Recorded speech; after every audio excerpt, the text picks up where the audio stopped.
Its hum penetrates our blood. It may even guide our thoughts. Who knows? I was getting beyond its power. Then I thought, this silence means that I am doing wrong. But I heard voices in the silence, and again they strengthened me. He laughed. I had need of them. The next moment I cracked my head against something. She sighed. I had reached one of those pneumatic stoppers that defend us from the outer air. You may have noticed them on the airship. Pitch dark, my feet on the rungs of an invisible ladder, my hands cut. I cannot explain how I lived through this part, but the voices still comforted me, and I felt for fastenings. The stopper, I suppose, was about 8 feet across. I passed my hand over it as far as I could reach. It was perfectly smooth. I felt it almost to the center. Not quite to the center, for my arm was too short. Then the voice said, "Jump. It is worth it. There may be a handle in the center, and you may catch hold of it, and so come to us your own way. And if there is no handle, so that you may fall and are dashed to pieces, it is still worth it. You will still come to us your own way." So I jumped. There was a handle, and... He paused. Tears gathered in his mother's eyes. She knew that he was fated. If he did not die today, he would die tomorrow. There was not room for such a person in the world. And with her pity disgust mingled. She was ashamed at having borne such a son, she who had always been so respectable and so full of ideas. Was he really the little boy to whom she had taught the use of his stops and buttons, and to whom she had given his first lessons in the book? The very hair that disfigured his lip showed that he was reverting to some savage type. On atavism the machine can have no mercy. There was a handle, and I did catch it. I hung, tranced, over the darkness, and heard the hum of these workings as the last whisper in a dying dream. All these things I had cared about, and all the people I had spoken to through tubes, appeared infinitely little. Meanwhile the handle revolved. My weight had set something in motion, and I span slowly, and then... I cannot describe it. I was lying with my face to the sunshine. Blood poured from my nose and ears, and I heard a tremendous roaring. The stopper, with me clinging to it, had simply been blown out of the earth, and the air that we make down here was escaping through the vent into the air above. It burst up like a fountain. I crawled back to it, for the upper air hurts, and, as it were, I took great sips from the edge. My respirator had flown goodness knows where, and my clothes were torn. I just lay with my lips close to the hole, and I sipped until the bleeding stopped. You can imagine nothing so curious. This hollow in the grass, I will speak of it in a minute. The sun shining into it, not brilliantly, but through marbled clouds. The peace, the nonchalance, the sense of space, and, brushing my cheek, the roaring fountain of our artificial air. Soon I spied my respirator, bobbing up and down in the current high above my head, and higher still were the many airships. But no one ever looks out of airships, and in my case they could not have picked me up. There I was, stranded. The sun shone a little way down the shaft, and revealed the topmost rung of the ladder, but it was hopeless trying to reach it. I should either have been tossed up again by the escape, or else have fallen in and died. I could only lie on the grass, sipping and sipping, and from time to time glancing around me. I knew that I was in Wessex, for I had taken care to go to a lecture on the subject before starting. Wessex lies above the room in which we are talking now. It was once an important state. Its kings held all the southern coast from the Andredswald to Cornwall, while Wansdyke protected them on the north, running over the high ground. The lecturer was only concerned with the rise of Wessex, so I do not know how long it remained in international power, nor would the knowledge have assisted me. To tell the truth, I could do nothing but laugh during this part.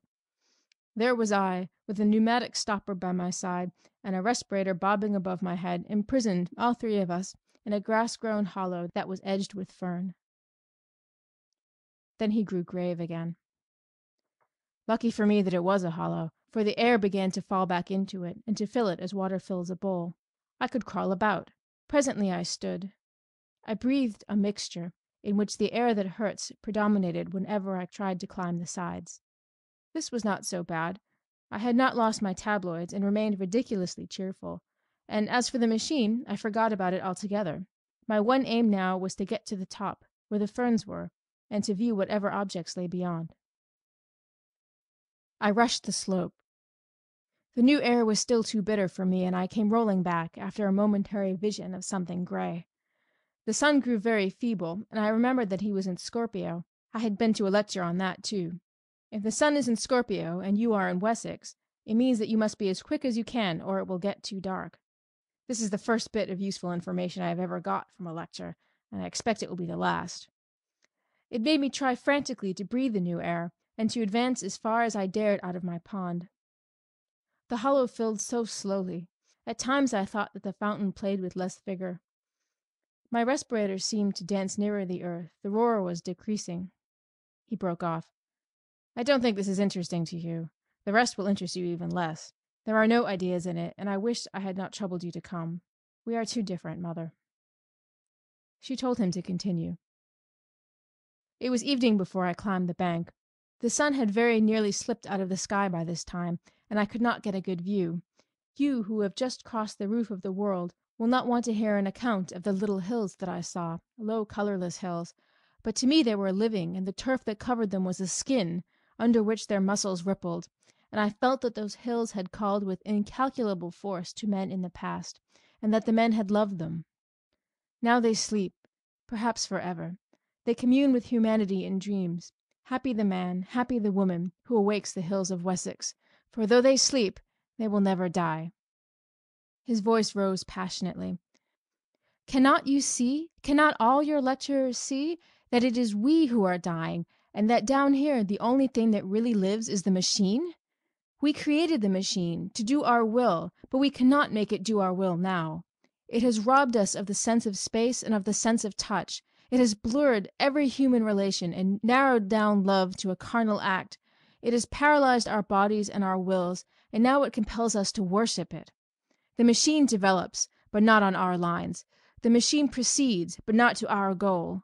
We only exist as the blood corpuscles that course through its arteries, and if it could work without us, it would let us die. Oh, I have no remedy, or at least only one, to tell men again and again that I have seen the hills of Wessex as Alfred saw them when he overthrew the Danes. So the sun set. I forgot to mention that a belt of mist lay between my hill and other hills, and that it was the color of pearl. He broke off for the second time. Go on, said his mother wearily. He shook his head. Go on. Nothing that you say can distress me now. I am hardened. I had meant to tell you the rest, but I cannot. I know that I cannot. Goodbye. Vashti stood irresolute. All her nerves were tingling with his blasphemies, but she was also inquisitive. This is unfair, she complained. You have called me across the world to hear your story, and hear it I will. Tell me, as briefly as possible, for this is a disastrous waste of time. Tell me how you returned to civilization. Oh, that, he said, starting. You would like to hear about civilization? Certainly. Had I got to where my respirator fell down? No, but I understand everything now. You put on your respirator and managed to walk along the surface of the earth to a vomitory, and there your conduct was reported to the Central Committee. By no means. He passed his hand over his forehead, as if dispelling some strong impression. Then, resuming his narrative, he warmed to it again. My respirator fell about sunset. I had mentioned that the fountain seemed feebler, had I not? Yes. About sunset, it let the respirator fall.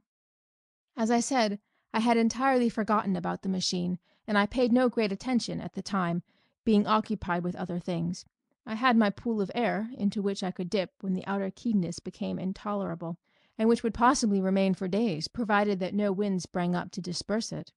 Not until it was too late did I realize what the stoppage of the escape implied.